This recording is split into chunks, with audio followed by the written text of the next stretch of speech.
রাজনীতি। জামায়াতের আমির ডক্টর শফিকুর রহমান গতকাল বুধবারও বলেছিলেন যে আমাদের ভিউ হচ্ছে এটা, মানে নির্বাচন রমজানের আগেই শেষ করতে হবে, জুন পর্যন্ত অপেক্ষা করলে বর্ষা, বিভিন্ন ধরনের ঝড়ঝাপটা ও প্রাকৃতিক দুর্যোগ আসবে, তখন আবার ইলেকশনটা মানে নির্বাচন অনিশ্চিত হয়ে যাওয়ার আশঙ্কা দেখা দিবে।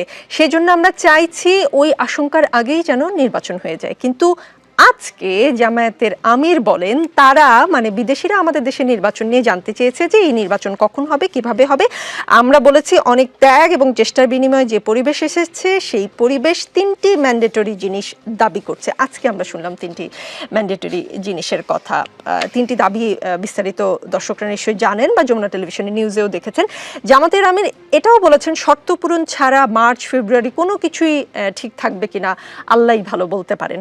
তিনি বলেছেন আমরা নির্বাচনের দাবি করতে পারি, দিনক্ষণ ঠিক করে দিতে পারি না। আমরা বলেছি নির্বাচন এই সময়ে হতে পারে, দাবি পূরণ হলে তার আগে হলে আপত্তি নেই, পরে হলেও সমস্যা নেই। 16 বছর অপেক্ষা করেছি, আর 2-1 মাস এদিক সেদিক হলে আমরা অপেক্ষা করতে পারবো।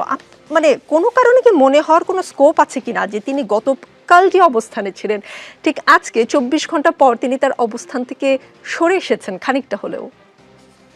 অনেক ধন্যবাদ আপনাকে, বিশেষ করে আমার সহ আলোচক বৃন্দ এবং যারা এখন আলোচনা শুনছেন বা পরবর্তীতে যারা শুনবেন, আমার সম্মানিত শ্রোতা দর্শক বৃন্দ দেশে এবং দেশের বাইরের।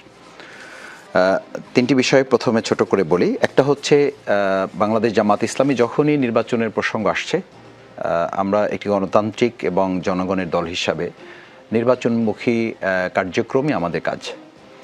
দ্বিতীয় হচ্ছে আমরা শুরু থেকেই বলে আসছি যে এই আন্দোলন বা গণ অভ্যুত্থানটি নিছক একটা নির্বাচন অনুষ্ঠানের জন্য এটা হয় নাই, এবং এটা শুধু আমাদের কথা না, এটা অনেকেরই কথা। সেই কথার সূত্র ধরে আমরা তিনটা জিনিস প্রথম থেকেই হাইলাইটস করার চেষ্টা করেছি বা প্রায়োরিটি বেসিস আমরা এটাকে বলেছি। এক নম্বর বলেছি যে বিচারটা নিশ্চিত করা প্রয়োজন। কারণ হচ্ছে আপনি যাদেরকে দিয়ে নির্বাচন করাবেন, নির্বাচন শুধু পাবলিক পারসেপশনের ব্যাপার না, নির্বাচনের সাথে সরকারের অনেকগুলো উইংয়ের ব্যাপার আছে।